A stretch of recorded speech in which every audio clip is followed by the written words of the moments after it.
안녕하십니까. 오르가니스트 김춘혜입니다. 교회음악, 클래식 음악의 뿌리라는 제목으로 이제 22번째 강의가 되겠습니다. 오늘은 지난 시간에 이어서 찬송가에 대해서 강의를 하고자 합니다. 먼저 제가 전주로 연주한 찬송가 338장 내 주를 가까이 가게 하면, 이 찬송가를 먼저 설명하겠습니다. 이 찬송가를 정하게 된 이유는 몇 가지가 있습니다. 지난 시간에 이어서 오늘도 창세기의 찬송을 알아볼 텐데요. 야곱의 내용이 이 찬송가 가사죠. 그래서 이것을 선택하기도 했고요. 또 최근에 이제 저희 나라에서 일어난 이런저런 일들을 보면서 이 찬송가가 떠오르기도 했습니다. 그래서 이 찬송가를 오늘 연주했는데요. 먼저 작시한 분을 알아보겠습니다. 이 작시한 분은 지금까지 우리가 찬송가를 제가 소개하면서 몇 분 안 되는 여자분이십니다. 이분은 영국 분이신데요. 세라 플라워 아담스라는 분이십니다. 이름이 참 아름다운데요. 일단 세라라 하니까 우리 성경에 아브라함의 부인 사라잖아요.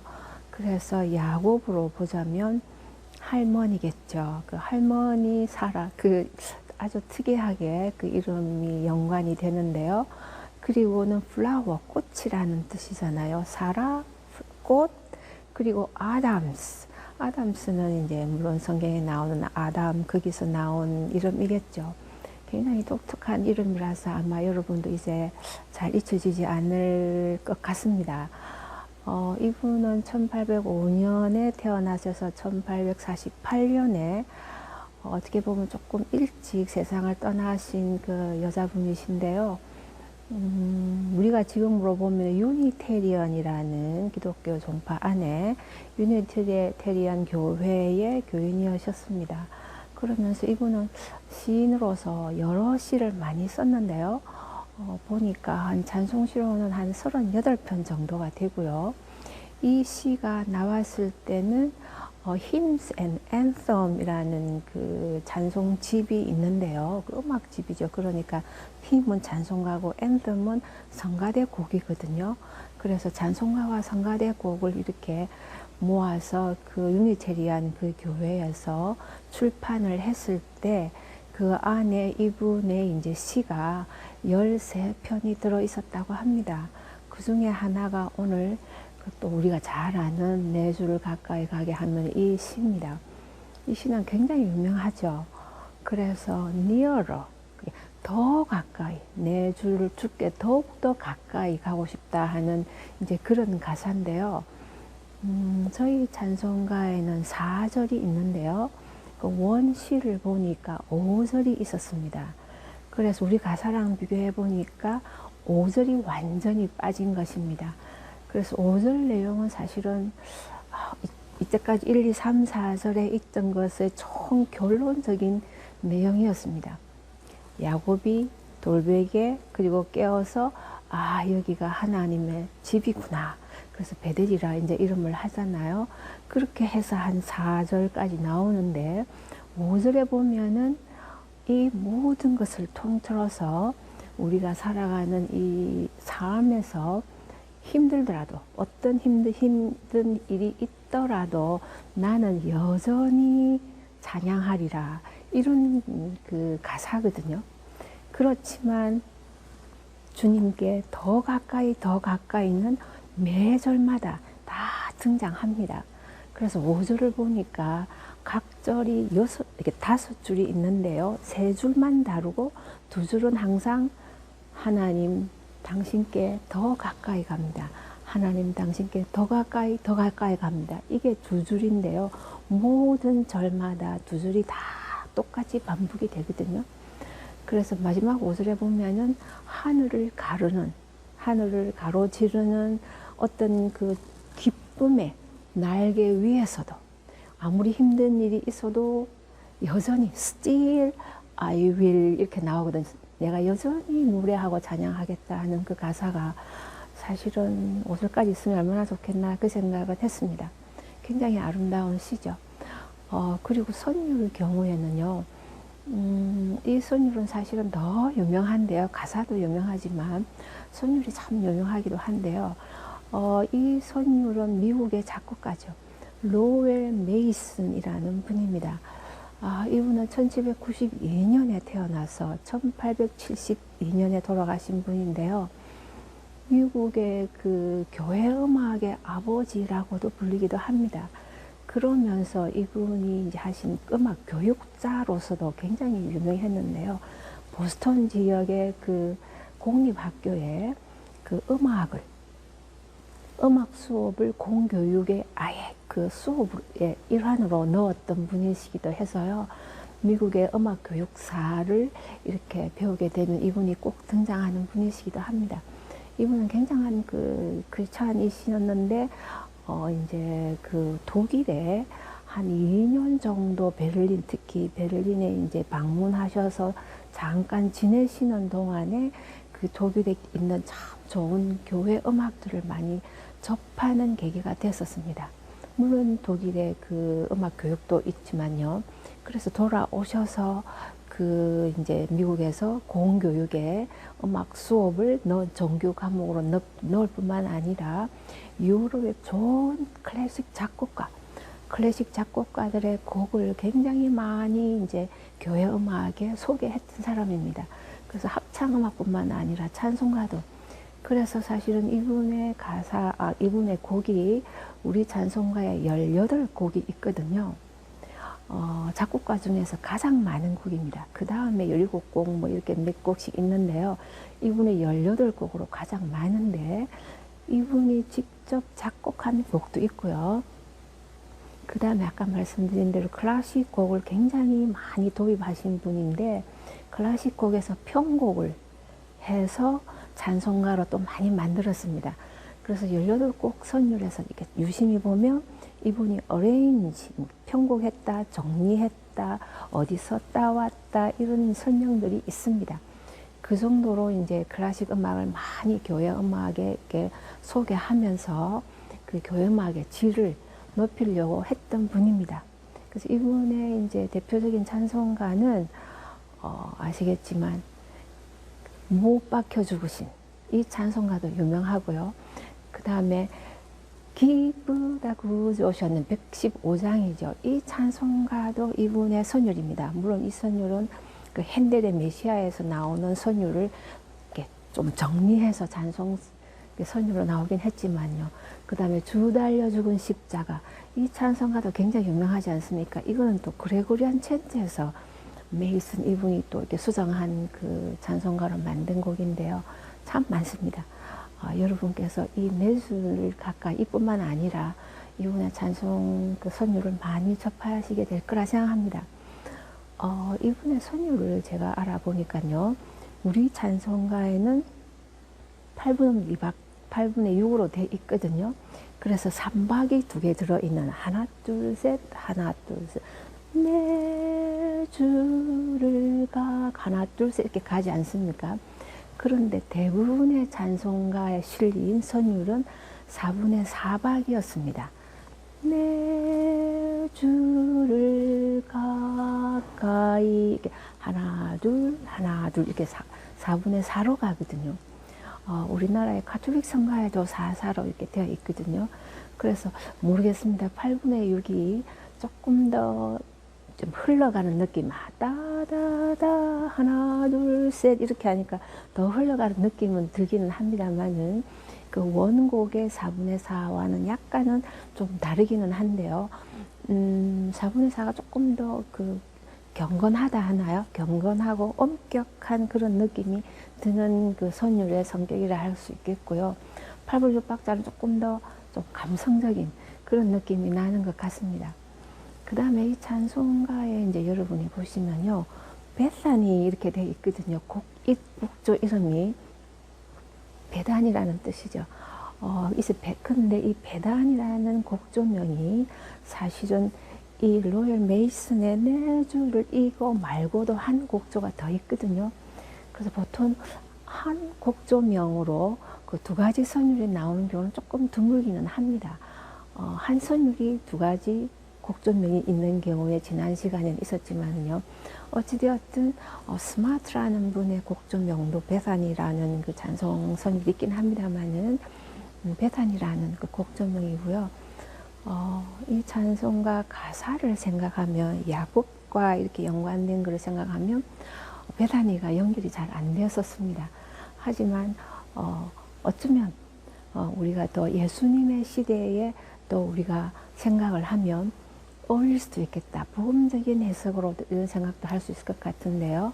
구약 성경으로 하면은 오히려 베델 이렇게 곡조명이 붙을 수도 있지 않았을까 그런 생각은 듭니다. 이 찬송가가 우연하게도 여러분이 기억하실지 모르지만 그 영화 타이타닉이나 다른 어떤 영화의 음악에 등장해서 유명하게 된 것은 좀 특이한 상황이라고 하겠습니다. 사실은 그 야곱이 굉장히 힘들었을 때, 물론 이제 그 힘든 그 영화에서 그런 장면이 있지만 힘들었을 때 하나님께서 내가 너를 축복할 것이고 내가 너와 항상 같이 있을 것이다. 이러한 그 모습을 이제 천사를 통해서 야곱의 사다리라고 하는 천국과 땅에 이어진 그 사다리에서 천사들을 보면서 하나님의 그 약속을, 그 언약이죠. 그것을 받게 되는 그 광경이거든요. 그래서 어떻게 보면은 힘들 때 부르는 게 야곱이 굉장히 힘들었으니까 그거는 연결이 될 것 같기는 한데요.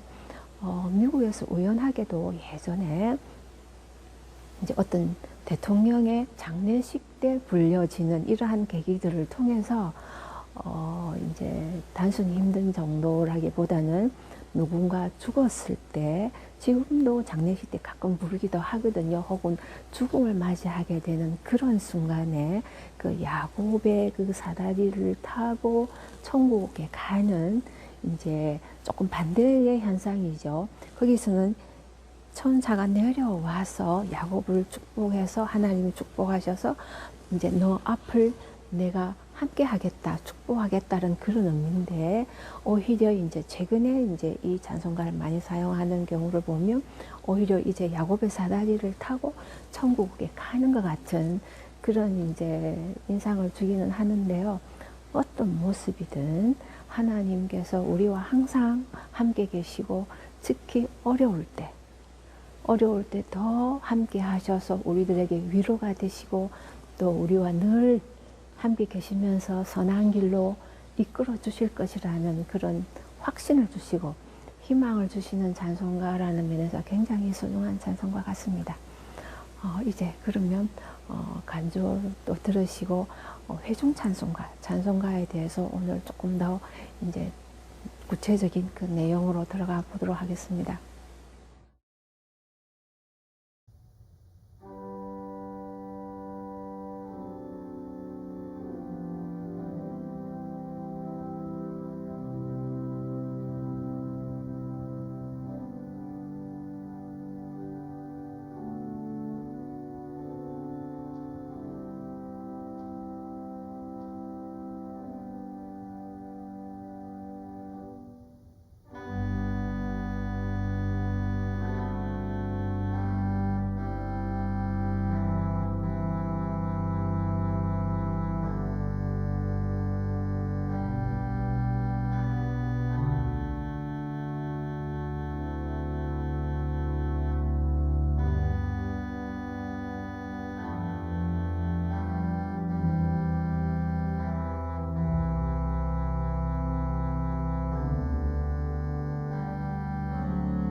예, 이어서 하겠습니다.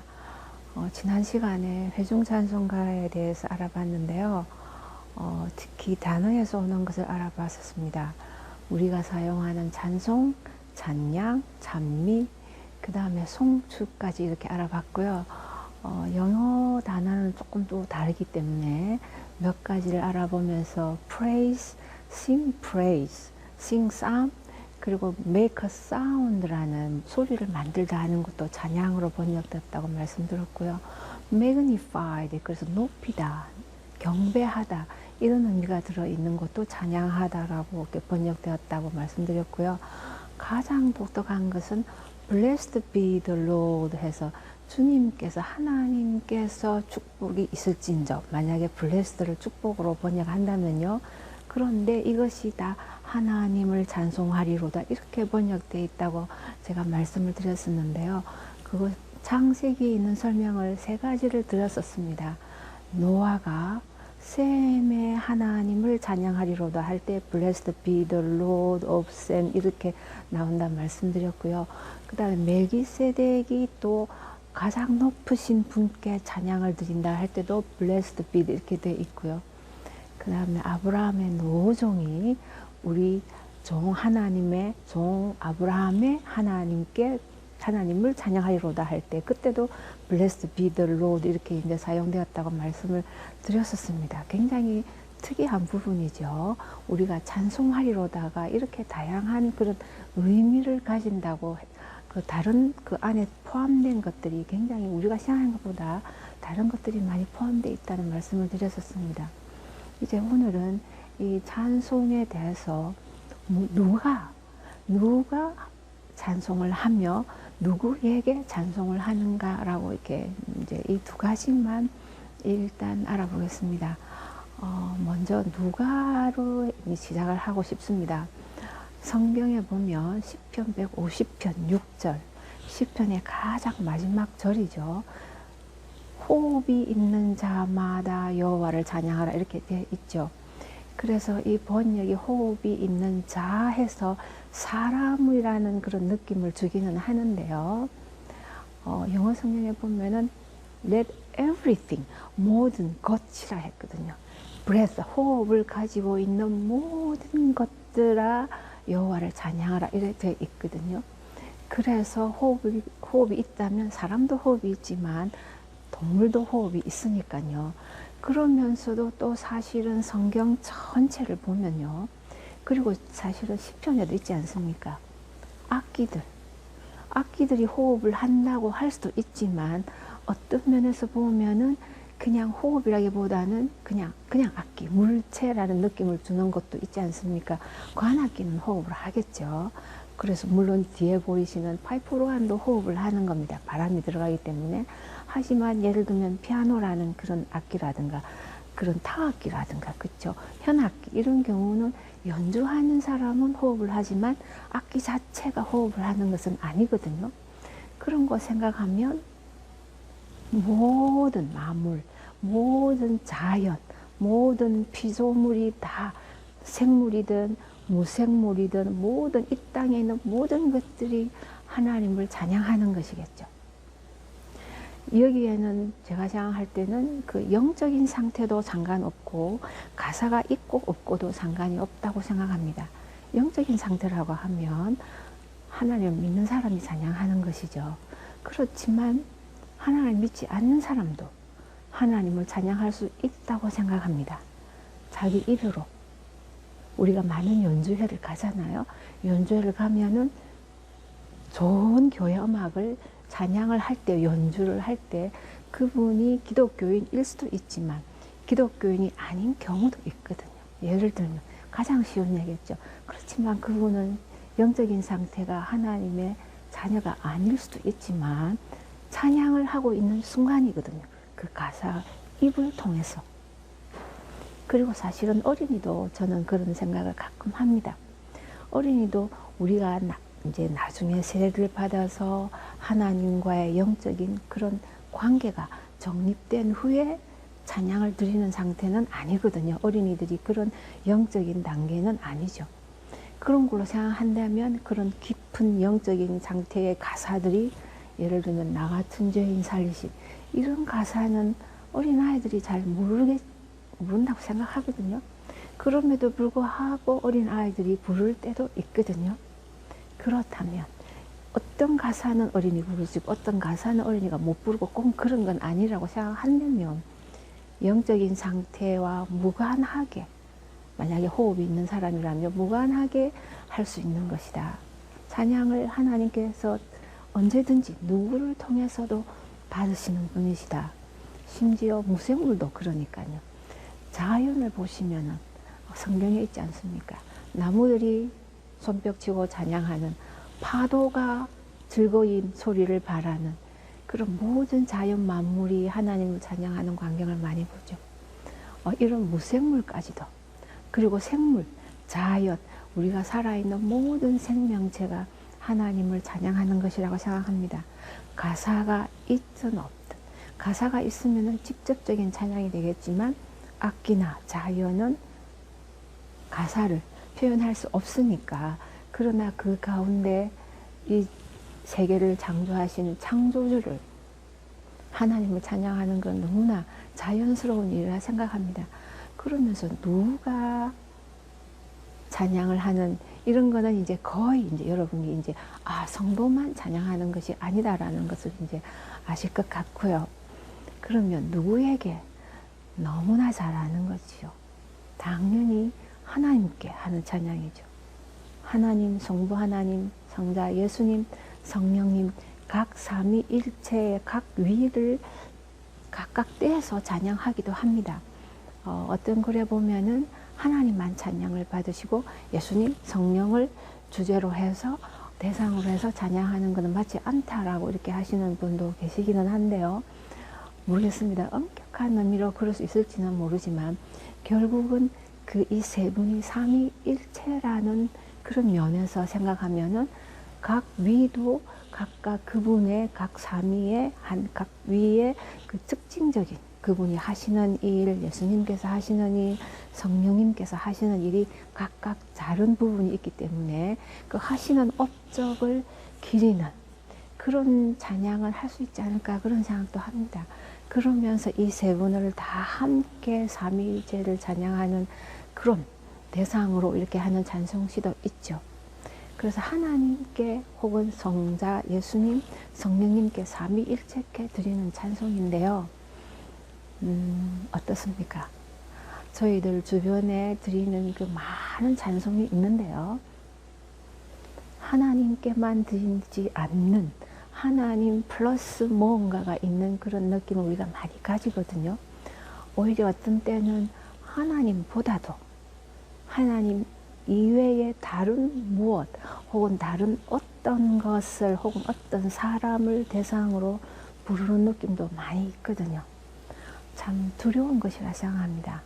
찬양은 하나님께만 드리는 것인데 가끔 우리 스스로도 찬양을 하다 보면은 나를 위해서 찬송을 하는가, 이런 생각이 이제 제일 먼저 들죠. 그러면서 여기 듣는 사람을 위해서 하는가, 이런 생각도 들 때가 있죠. 나의 명예, 나의 알림, 나를 세상 사람에게 알리기 위해서 나의 재능을 이렇게 과시하는 이런 것이 되지 않았는지. 또 듣는 사람도 마찬가지입니다. 찬양을 듣는 분도 하나님께 찬양을 드려야 되는데 자기한테 듣는 사람을 위해서 찬양을 하는 것으로 이렇게 오해하시는 성도님도 굉장히 많거든요. 특별히 이제 회중 찬양과는 좀 드물겠지만 성가대 찬양이라든가 뭐 독창 아니면 어떤 기악이 이제 하나님 찬양하는 시간이 있을 때 꼭 자신을 위해서, 성도님을 위해서 연주하는 같은 그런 느낌을 가질 때가 있거든요. 쉽지 않은 것 같습니다. 예배 시간에 하나님만 생각하고 찬양하고 듣는 사람도 그렇게 찬양을 들으면서 하나님께 함께 찬양을 드린다는 자체가 너무 힘든 것 같긴 합니다. 그렇지만 대상은 오로지 하나님 한 분. 그리고 이 만물이 찬양을 하는데 만약에 내가 찬양하지 않을 때는 뭐 괜찮다. 너가 찬양 안 해도 나는 찬양할 사람, 이 세상에 사람도 많고, 그뿐만 아니라 이 자연의 온 비조들이 다, 비조물들이 하나님께 찬양할 것이니까, 이렇게 혹시라도 하나님께서 생각하실까봐 오히려 저희들이 더 열심히 찬양해야 되지 않을까, 그런 생각도 듭니다. 지난 시간에 이어서 창세기의 찬송에 대한 구절을 또 하나 더 제가 소개하겠습니다. 창세기 29장 35절입니다. 이 찬송의 기절은 참으로 놀라운 것인데요. 29장 35절은 어떤 장면이냐 하면, 그 야곱의 그 부인이죠. 그 레아입니다. 레아가 이제 남편의 사랑을 잘 못 받고, 그렇지만 이제 하나님께 간구해서 아들을 이렇게 낳지 않습니까? 그래서 아들을 쭉 이제 놓으면서 네 번째 아들의 이름이 바로 유다죠. 유다를 낳게 되었을 때, 그때 레아가 드디어 이제 이제는 now I will praise the Lord 이렇게 나오거든요. 이렇게 하나님을 찬양하리로다, 찬송하리로다, I will praise the Lord, 이렇게 구슬로 딱 뜨는 그는 처음입니다. 제가 구약 성경을 쭉 영어 성경, 한글 성경으로 읽은 결과로는 그전에는 blessed be the Lord 이런 형태로 했지만 찬송하리로다 이렇게 돼 있는 거고요. 레아가 직접 내가 하나님을, 여호와를 찬송한다, 이런 거는 처음 등장하는 건데요. 유다를 이제 레아가 낳았는데요. 이거는 저도 예언이라고 생각합니다. 저번에 노아가 셈의 하나님을 찬송하리로다 했을 때 그 하나의 예언이라는 그런 설명을 제가 들었었는데요. 말씀을 드렸는데요. 이 레아가 이 유다를 낳았을 때 이 유다가 바로 예수님의 조상이 될 줄은 사실은 레아는 몰랐을 것이라 생각합니다. 그런데 이 예수님의 그 위에 조상이 되면서 이 정말 기쁨의 그런 찬송이 터져 나왔다고 생각합니다. 그래서 우리가 드리는 이 찬송은 참으로 예언적인 부분이 많다고 생각합니다. 이 성경 66권 통틀어서 개인적으로 내가 하나님을 찬송한다, I will praise 이렇게 해서 터져 나온 찬송으로 본다면 이게 처음인데요. 레아, 사랑을 그렇게 많이 받지 못한 그 여자지 않습니까? 여인의 입에서 터져 나온 예수님의 그 대어머니가, 그 족보에 처음 실리는 그 어머니가 되심으로 인한 하나의 그 성령의 감동이지 않을까, 그래서 예언이지 않을까, 그런 생각이 듭니다. 찬송은 이런 것입니다. 우리가 드리는 찬송은 자기도 모르게 터져 나오는 찬송이 많다고 생각합니다. 물론 우리가 많이 드리는 찬송가가 이미 가사가 쓰여져 있는 찬송가이긴 하지만, 여러분은 언제든지 그 찬송가만이 아니라 여러분 스스로 하나님을 찬송합니다, 하나님 감사합니다, 하나님 이러한 것을 찬송합니다라는 말들이 터져 나올 때가 있는데요. 그런 말 가운데 바로 예언들이 많다고 생각합니다. 축복의 예언이죠. 그래서 성경에서는 저주와 축복이 한 입에서 나오지 말라 하는 것 같습니다.